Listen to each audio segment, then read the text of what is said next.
Hello everyone, আসসালামু আলাইকুম। সবাই কেমন আছেন? আশা করি সবাই অনেক অনেক ভালো আছেন। সিলেটি কিচেনে নতুন আরেকটি ভিডিও দেখার জন্য সবাইকে জানাই ওয়েলকাম। আজকে তৈরি করে দেখাবো কাঁকরোল আর পাঙ্গাস মাছ দিয়ে খুবই মজার একটি রেসিপি। আশা করি আপনাদের কাছে ভালো লাগবে। যদি ভালো লেগে থাকে তাহলে প্লিজ একটি লাইক দিয়ে পুরো ভিডিওটি কন্টিনিউ করবেন। তো চলুন রেসিপিতে যাওয়া যাক। দেখুন এখানে আমি পাঙ্গাস মাছ নিয়েছি আর নিয়েছি কাঁকরোলটাকে আমি কেটে নিয়েছি। এখন আমি কাঁকরোলের ভিতরের অংশটুকু ফেলে দিয়ে দিলাম। এখন কাঁকরোল আর পাঙ্গাস মাছটাকে অল্প একটু পানি দিয়ে সিদ্ধ করে নেব। হালকা সিদ্ধ করব আর মাছটা আমি পুরো সিদ্ধ করে নেব। তো দেখুন এখন আমি কাঁকরোল আর মাছটা দিয়ে দিলাম। কাঁকরোলের এই রেসিপিটি অনেক সুস্বাদু হয়। আপনারা একবার বানিয়ে খেলেই বুঝতে পারবেন যে এটা কতটা সুস্বাদু। তো দেখুন এখানে একটা ব্লক চলে এসেছে। এখন আমি এগুলোকে নামিয়ে নেব। নামিয়ে এখন আমি মাছের কাঁটাগুলো বেছে নিচ্ছি। এখানে যদি আপনারা পাঙ্গাস মাছটা নেন তাহলে ভালো হয়।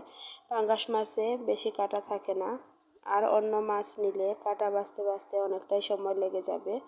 তো এখানে আমি 2 টুকরো পাঙ্গাস মাছ নিয়েছিলাম। এখন আমি কাঁটাগুলো বেছে ফেলে দিচ্ছি।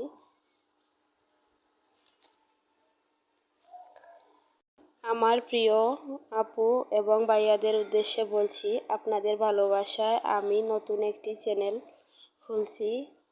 প্লিজ আমাকে একটু সাপোর্ট করো আর আমার চ্যানেলটা সাবস্ক্রাইব করো। তোমাদের একটু সাপোর্ট পেলে আমি ভিডিও বানাতে আগ্রহ পাবো। তো দেখো এখানে আমি মাছগুলো কাটা বেছে নিয়েছি। এখন মাছগুলোকে আমি ফ্রাই প্যানে ভেজে নেব। এর জন্য দিয়ে দিলাম ফ্রাই প্যানে পরিমাণ মতো কিছুটা তেল। এখন পেঁয়াজ দিয়ে দিলাম। পেঁয়াজটা লাল করে হালকা ভেজে নেব।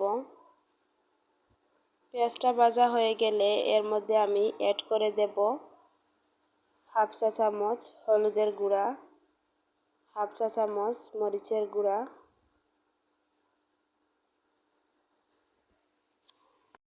এখন দিয়ে দিব পরিমাণ মতো লবণ। দিয়ে মশলাটাকে ভালো করে মিশিয়ে নিতে হবে। তারপর কাটা ফেলে রাখা মাছগুলো আমি এর মধ্যে দিয়ে দিব। দিয়ে আমি কাঁকরোলের ভিতরে পুরটা রেডি করে নেব। আমি একটা আপুর ভিডিওতে এই রান্নাটা দেখেছিলাম।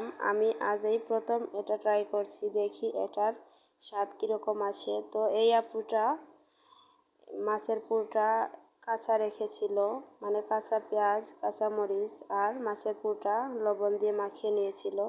আর আমি এটাকে একটু তেলে ফ্রাই করে নিচ্ছি, কারণ কাঁচা মাছের একটু গন্ধটা থেকে যাবে এজন্য। আর এভাবে ফ্রাই করে দিলে ভিতরের পুরটা খেতে অনেকটাই মজা আসবে।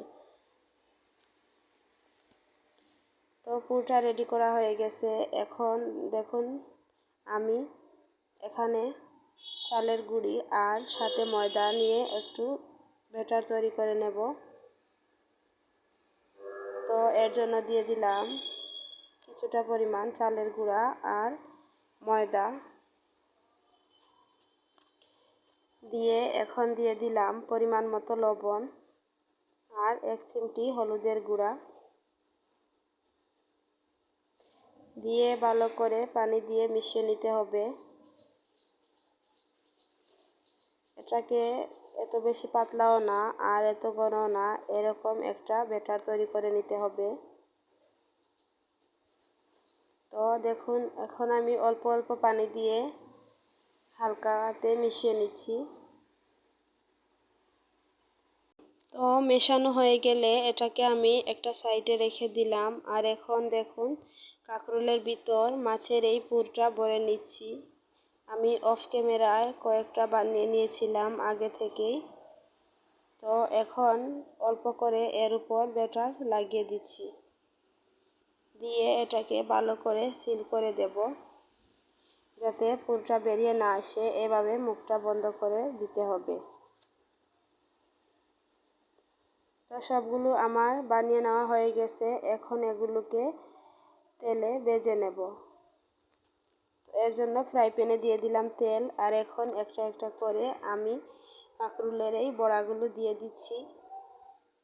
দিয়ে উপর থেকে একটু তেল দিয়ে আমি বেশ কিছুক্ষণ সময় ধরে এগুলোকে ভেজে নেব। একটু টাইমলি এটাকে ভেজে নিতে হবে, কারণ এটা ভাজতে অনেকটাই সময় লাগবে। হালকা আঁচে ভেজে নিতে হবে, কারণ যদি বেশি আঁচে ভেজে নেন তাহলে ভিতরটা একটু কাঁচা থেকে যাবে, কাঁকরোলটাও ভালো করে সিদ্ধ হবে না।